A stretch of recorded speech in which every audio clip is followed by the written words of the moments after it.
Медитация көркем мінез. Ауаны жұтып, терең ауаны жібереміз. Вдох, выдох. Осылай 3 рет қайталап, көз алдымызға кеңістіктен әдемі жылжып бара жатқан жер анамызды елестетіңіз. Жер ананы жақындатып, Қазақстанда тұратын өз еліңізді, туған жеріңізді елестетіңіз. Сол жерге өзіңізді жалғыз қойыңыз. Кеңістіктен жоғары жақтан өзіңізді бақылаңыз. Өзіңіздің денеңізді бақылаңыз.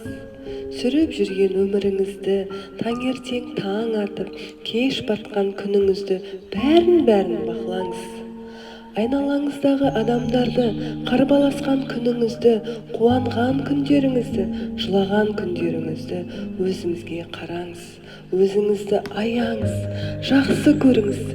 Шапқылап, тырбыңдап, тырбаң етіп, өмір сүріп жүргеніңізді, бала бағып жүрген, жұмыс жасап жүрген өзіңізді жоғарыдан қараңыз. Бойыңыздағы ол жаман қасиет, ол ашу. Ол ашуды дәл қазір зерттеңіз. Өзіңіздің ең қатты ашуланып тұрған балаңызға, жолдасыңызға, туысыңызға, өміріңізге ашуланып тұрған сәтіңізді елестетіңіз. Өзіңізге қараңыз, өзіңізге жоғары жақтан қараңыз. Ашу үстіндегі өзіңізге қараңыз. Ашуланған кезде адамның каналдары ашылып, түрлі шайтандар кіріп кетеді. Жаман нәрселердің бәрі ашумен кіріп кетеді. Ал ол шайтандар сіздің бақытты болуыңызға, денсаулығыңыздың жақсы болуына, бай болуыңызға, кедей болуыңызға кедергісін жасайды. Сізді адастыратын, шатастыратын осы 18 000 ғаламдағы ең нашар дүние. Ал енді өзіңіздің қатты қуанған, осы өмірде тағдырдың сізге сыйлаған сыйын, өміріңізде ғажайып болған, бақытты болған сәттеріңізді елестетіңізші. Жоғарыдан қараңыз. Ауылыңыздан, қалаңыздан, үйіңізде қуанып жүрген, бір нәрсеге жеткен, ақша алған, бақытты болған, балаға жеткен, күйеуге жеткен, жұмысқа шыққан қандай да бір өміріңіздегі ғажайыпты елестетіңіз. Осындай сәттерде сіздің каналдарыңыз ашылып, бүкіл періштелер сіздің ішіңізге кіреді екен. Ал бір періштелер сіздің ата-бабаңыздан бері бүкіл тегіңіздегі сіздің қайын жұрт, нағашы жұрт, өз жұртыңыздағы бүкіл періштелер басқалардың жабылған өмірлерінен, қиналған тағдырларынан, адасқан адамдар өмірінен қашқан періштелер тізерлеп кіреді екен. Адам айналасына періштені көп жинаған сайын, адамның өмірі жеңіл болады. Алла тағалаға сіздің әрбір тілегіңіз тездетіп жететін болады. Армандарыңыз орындалатын болады. Дәл қазір өзіңізге жоғарыдан қарап, ашу дұшпан екенін, ашу сізге ештеңе бермейтінін, әсіресе зиянын көп тигізетінін, өз түйсігіңізбен жақсылап тұрып, ойланып сезініңіз.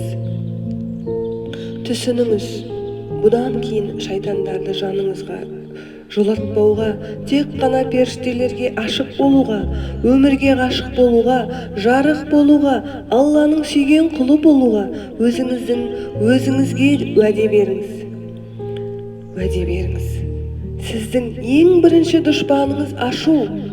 Ашу сіздің дұшпаныңыз, ұмытпаңыз. Есіңізде сақтаңыз. Ашуланбаңыз.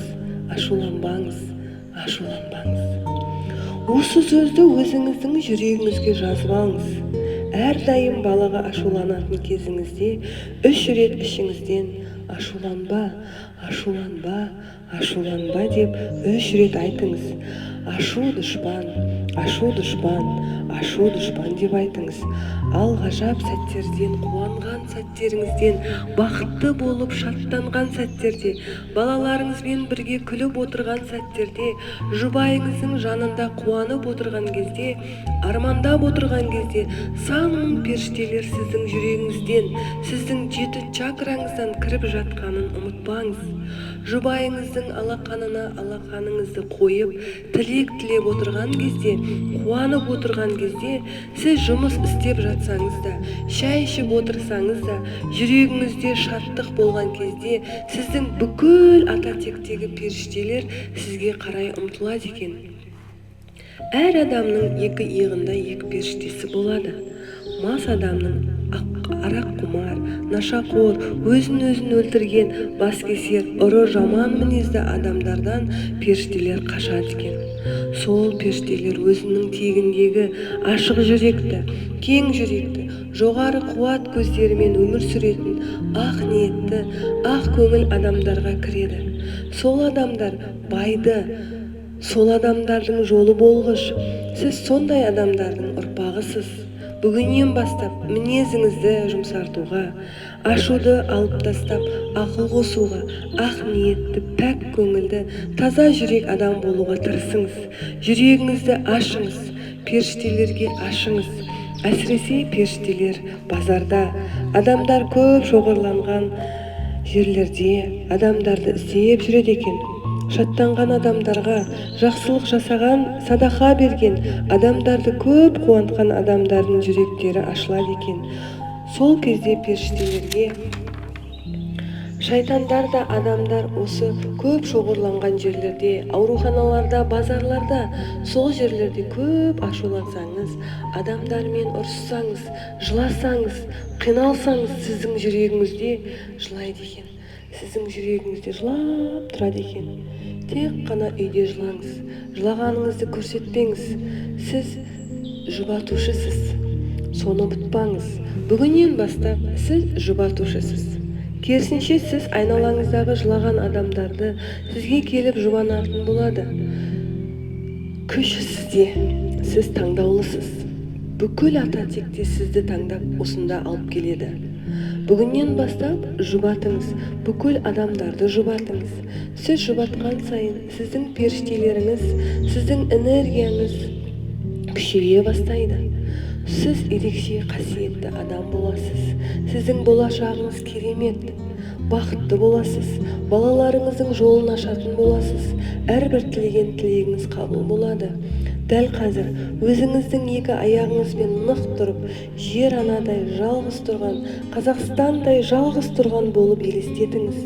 Жоғарыдан Алланың нұры кіріп, жүрегіңізден Алланың жібеген періштелері кіріп, жақсы мінез, көрген мінез өзіңізге кіргізіңіз. Қандай қасиеттер өзіңізге жетіспейді, барлығын кіргізіңіз. Бойыңыздағы жалқаулық, еріншектік, қырсықтық, көкіректік, осы мінездің барлығы Алланың нұрымен төмен қарай тазаланып, бойыңызға мықтылық, пысықтық, еңбекқорлық, ақ ниет, имандылық, өмір сүруге деген күш, дұға оқуға деген күш, айналаңыздағы адамдарды жақсы көруге деген күш құйылып жатқанын сезініңіз. Дірілмен, вибрация арқылы сезініңіз. Денеңіздің дірілімен кәдімгідей сезініңіз. Шын жүрегіңізбен қабылдаңыз. Жүрегіңіздің әрбір соғысын қабылдаңыз. Сізге Алланың нұры құйылып жатыр. Алладан көркем мінез, сабырлық, инабаттылық, кішіпейілділік, адамгершілік сұраңыз. Бизнес жасауға, бала тәрбиелеуге, күйеуге шығуға қандай кедергі бар, барлығын ағызып тастап, менің өмірімнің бақытына, бағына жақсы қасиеттер құя көр деп Алладан тілеңіз. Жүрегіңізді ашыңыз, кеңге салыңыз.